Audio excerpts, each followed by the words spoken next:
The waiting is over. Tugiye kwakira umuntu wadutumiye uyu munsi wa none. Niba mumwemera, niba uri hano utaje kuvumba, mureke tumukomera amashyi menshi cyane tumwumvishe ko duhari. Ni umugabo yakoze ibintu bikomeye cyane. Wow! Imyaka 30 si ubusa. Imyaka 30 umuhungu abamaze kugera kuri byinshi, umukobwa abamaze kubyara abana benshi kugira ngo wumve ko ari myinshi. Kandi dushimira akazi yakoze. Mureke tumwongera amashyi n'impundu nyinshi cyane. Wow. Reka mbanze nshimire Skol yadufashije kugira ngo uyu munsi ugende neza. Mukomera amashyi menshi cyane Skol. Abari kunywa Skol, make some noise. Wow. Dushimire cyane Canal Plus. Turebaho chaîne nziza cyane yitwa Zacu TV, tureberaho filime nyarwanda. Wow, mwarakoze cyane Canal Plus kutuzanira Zacu TV.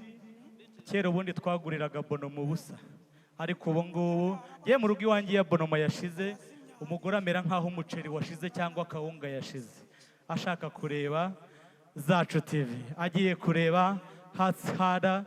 Iyo ni filime ndi gukunda mu rugo n'umuryango. Muyikomera amashyi menshi cyane. Hearts Harder ni filime nziza cyane, ariko amashyi menshi tuyakomere filime yitwa Papa Sava. Iriya filime iteye ubwoba. Wow. Munyemerere dushimira Afrifame yagize uruhare rukomeye cyane mu iterambere ry'abahanzi b'abanyarwanda. Not only filmmakers, ariko n'aba artist bose ba music bazi cyitwa Afrifame. Abantu hano bari mariye bakoze ubukwe butabatunguye. Apana bimwe umukobwa aza kugusura ukamutenda agahita akubwira ngo ntataha. Mwarapanze ubukwe mufite amafaranga, mwafotowe na Afrifame, murayizi. Muyikomera amashyi menshi cyane. Ni company yabaye hafi abahanzi. Ariko munanyemerere dushimira ibinyamakuru byose biri hano. Amashyi menshi cyane ku gihe.com. Nge nitwa Kayitare Mustafa cyangwa Kido. Ni ngewe Papa Sava yagiriye icyizere cyo kuyobora iki gitaramo uyu munsi. Munyemerere twese duhagurutse. Harimo aba VIP nakwiriye guhagurutsa, ariko munyemerere twese duhaguruke. Abari kuri tekinike munkurireho amatara. Niba ufite telefone itari ya fake ikaba yashizemo umuriro, mbabara urujye hari itoroshi ryawe. Ucana itoroshi ryawe urizamure gutya mu kirere. Tugiye kwakira one man show yateguwe n'umugabo ukomeye cyane yitwa Niyitegeka Garasiani. Umuzi nka Seburikoko, umuzi nka Sekaganda, ariko umuzi nka Papa Sava. Munyemerere mu majwi menshi cyane, mu karuru kenshi numvishije mvuga amashyi menshi cyane twakire Papa Sava. Wow!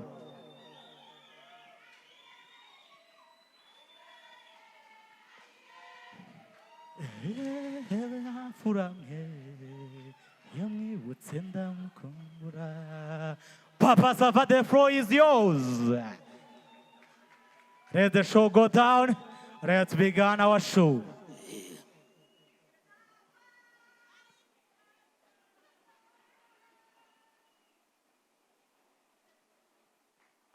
So, Noheri na Bunani biraba bigahita.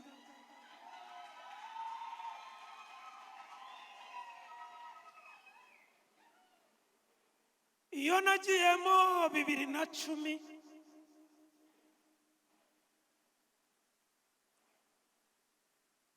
niyo yatumye nzinuka urushako.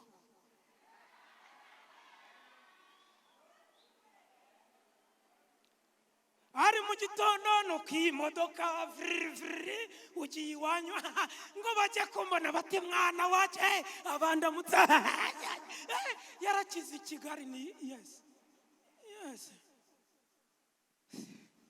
bati ubwo ngubwo nakundi byagenda usanze ikigage bakinyoye urwagwa banyoye uraturirimbira ninde baririmba y'abagore beza none se bagore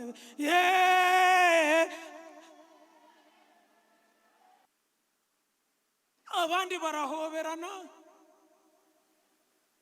inyama baranzanira. Iyo waturutse i Kigali ugiye mu cyaro se ko musa, niyo waba uri muri ruhurura ariko uba wabaye umutware utitaye ko watiye inkweto. Turabyina turizirwa, ariko mbona burije. Iyo Noheli zabaye ahantu hose aba ari ukunusura, aba ari ukunusura. Ukanyura kwa Wilson bakakwakira, kwa Antime bakakwakira, kwa Regis bakakwakira, kwa Rui bakakwakira, ahantu hose kwa Marigarita bakakwakira, kwa Sarapine bakakwakira. Amasegonda ndongera nkata imodoka amanuka mva iwacu Kiyanza, nyura Intarabana. Byose byari ukwiceka ibiri mu nda ukumva biricugusa. Abantu barantegaga, duhaye lifti, gahe tuzamura ibirahure kamemu, mu gihe uhaza ubuteganya nuko wasohora kuka k'inyuma. N'abantu bakwiye kukumenyera. Ngo ngere kuri kaburimbo, umusore nkanjye muranyumva, umugabo ukiri mutoya, masanga umukobwa uteye nka fofo. Urabona kabeho aneze ni injira. Mu kwinjira nta kindi kintu yakoze, numvaga ari uko nyishimiye. Ahantu hose ni what? What?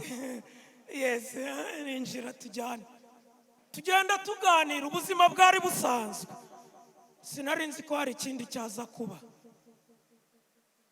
Ubwo ko tugenda mu muhanda nkumva arakoza akaboko hano, nanjye nkavuga ni wewe ni hafi yo gushyiramo vitesse. Ubwo vitesse y'imodoka ishinze itya, vitesse y'umugabo ishinze itya.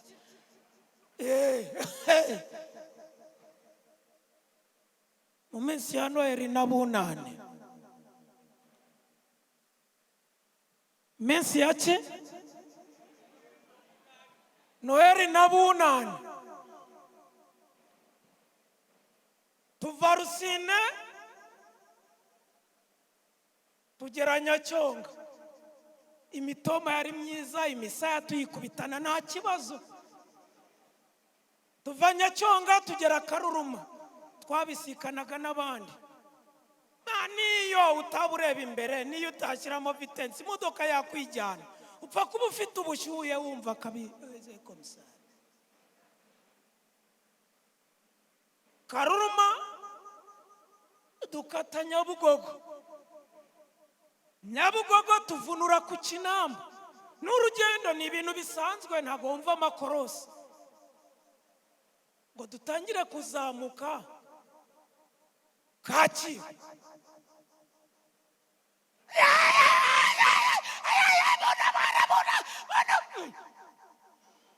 Umukobwa atangira gutatabaza, karabaye amashati arakwateye, maye karabaye. Ngo tujye kugera kuri biriya bitaro bya Kacyiru, n'ubu ngubu birakomeye. Ntago nyikomeje ngo nyure hariya hasi, nkomeze ngana Kimironko. Kobwa kanera umugera gakubita hariya nk'uwenda kate, handi nk'uwenda kugwa. Manukamo neza mu bitaro, kirahure cyeho ku ruhande arakimena, ikindi arakimena, umutwe akubita imbere, mbona agahanga ke karasadutse. Ni mu minsi ya Noheli n'Ubunani. Twinjire mu bitaro, atuye umugabo ati yansomye ku ngufu, ati none yanagize aranagira, ati ya baba we, data na mama babyaye.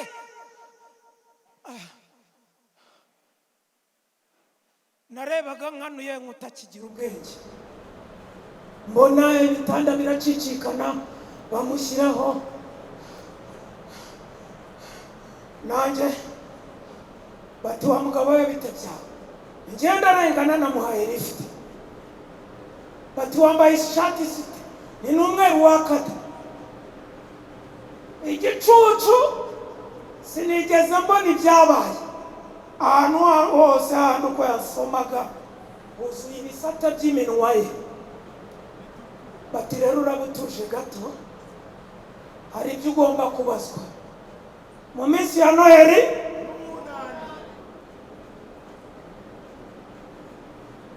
Washyira ahantu nkajya ntembera ngira nkagaruka,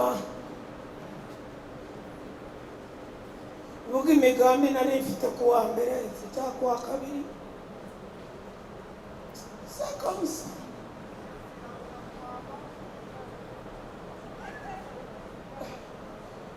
Amamagara mu biro bati ngwino hano bandika byose, ufite imyaka ingahe, ukomoka he, umugore wawe yitwaga nde, ni dansira, abana bangahe, 3 b'abakobwa n'umwe w'umuhungu. Bati hamagara umugore wawe umubwire yuko ubaye uri muri kasha. Ntabwo byatinze amasaha 72 bati jya kuri pariki. Misi yo kuburana ntabwo yari igoye, sinongeye kubona wa mukobwa kuko ahise ajya muri koma. Wa mugabo urashinjwa gufata umukobwa ku ngufu, umuhohoteye ukamusomagura ukamwisomesha, umusesekamo ibintu byawe atabigusabye, ubu ari muri koma. Ibimenyetso biragaragaza ko atwite.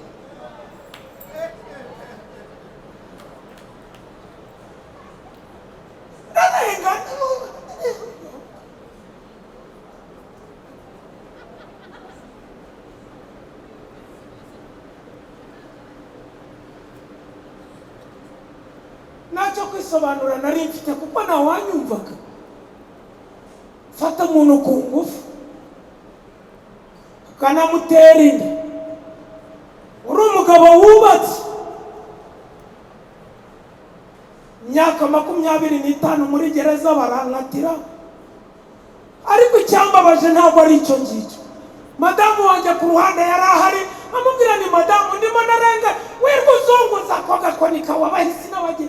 Njyewe urukiko rubyumva niba bagukatiye, nanjye nshoye urubanza bahita bakuzana tuburane, nawe turaburana. Uwo wateye inda akaba ari muri koma, aratwara 2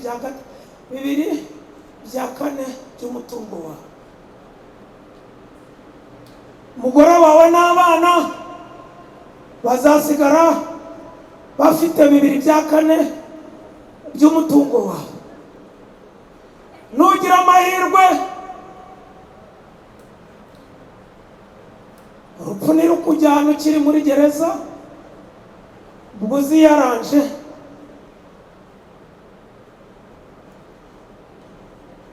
ushake kubaho.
Ntawigeze asura ruharwa, umusambanyi mubi. Uko nakomezaga kwigunga, abandi banyegera bati muri gereza nuko bigenda. Ajemo umugabo umwe arambwira ati ariko se wari utuye ahantu harani, umugore witwa gutya Dansira n'abana bana bayi ati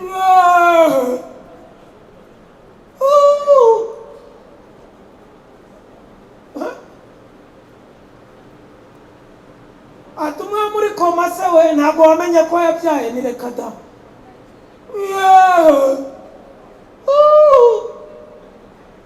umwana afite se ati wakunguruje urubanza ko ibimenyetso bishyashya byabonetse ndaje mbahagamerera ndabahagama ndababerihwa nunguruza urubanza noneho mukuburana nabaga nareza agatuza inuma itaha ahandi nimurapima hadani nimutayipima u Rwanda rwarabizanye njyewe ntibyasetura nta soni njyewe ijoro nari burara nishimye niryama yari yavuze ngo nayasambanyije bashyizeho ibyo gupima ADN igihe cyo kugaruka kuburana umugore baramubuza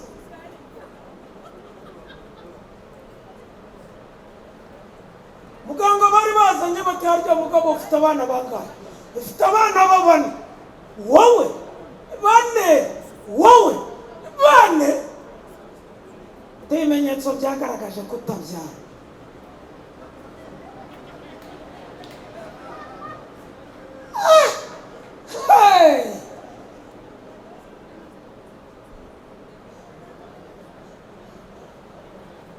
bati none nayana nawe undi wakubeshyiraga nawe yaciye ese ko izenguruka bakubita akanyundo bati ngaho taha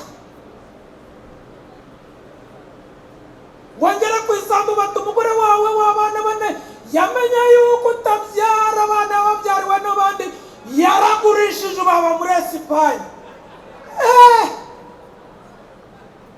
n'umwe w'amabuno we bati nawe uzaho hari nawe yaragurishije ni utabwangu njya kwaka ibyangombwa ngo bame pasiporo bayima bihuta n'ubu ngiye muri Esipanye ndamufatirayo ndamuniga nzazana intumbi ibyangombwa ndabibona ngiye hehe muri ushaka umugore w'abana bangahe bane yegera ku kibuga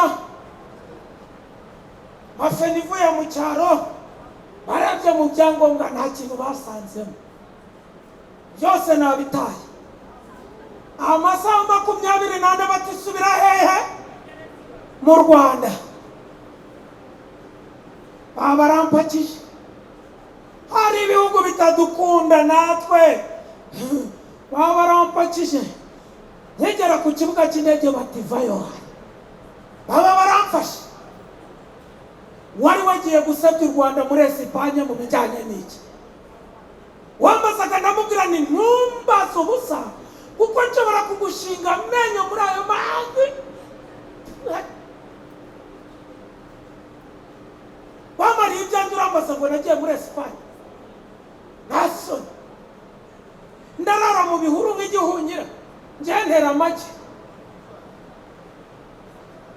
ndakururuka mu mukungugu njye wandi imbarabara none urambaza ngo murese nanjye murese bati tuzara umugabo we genda gake hano siko bikora amereza 5 ati ngaho genda ujye kunywa amata hariya Kanombe mu Kajagari Kanombe he manuka mu Kajagari gake bona ahantu bacuruza amata genda nicarayo mbaka cyaki ebyiri n'igikombe cy'amata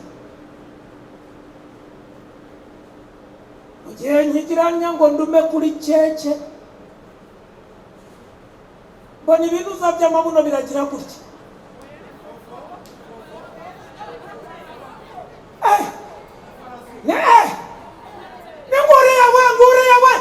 nguriya amatabura yose ndakubita ibintu byose ndamena ndirukana umuntu mu Kajagari abo nari ngiye gufata amata banyirukaho, abo umutekano banyirukaho, igikobwa kireruka kirakunda gufata ndakanyama kinyabya mu nzu gutya mba nagikurikiye, ngiye kwigira nsanga gifite icyuma ngo kikisogote, icyuma ngifata ikirindi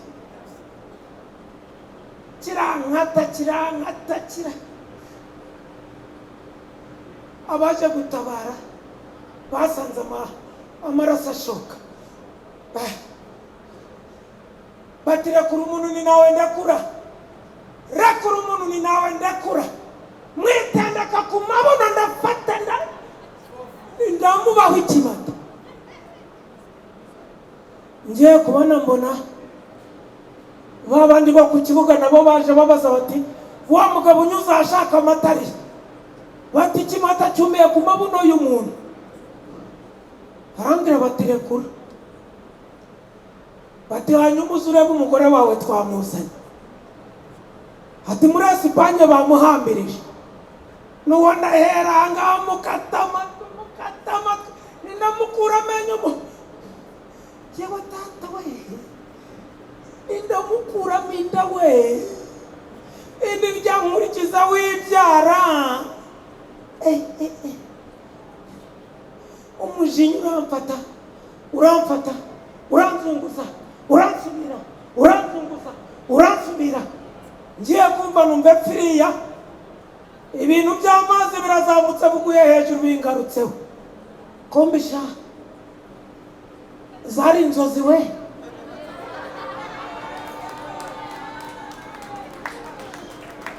Ariko se ko inzozi z'umwana yari umwana nyarakubirire, ariko ngiye kuko nari muze nahise nsanga zabyimbiyemo hano, mpita nihutanira kandi cike njya kunyara we.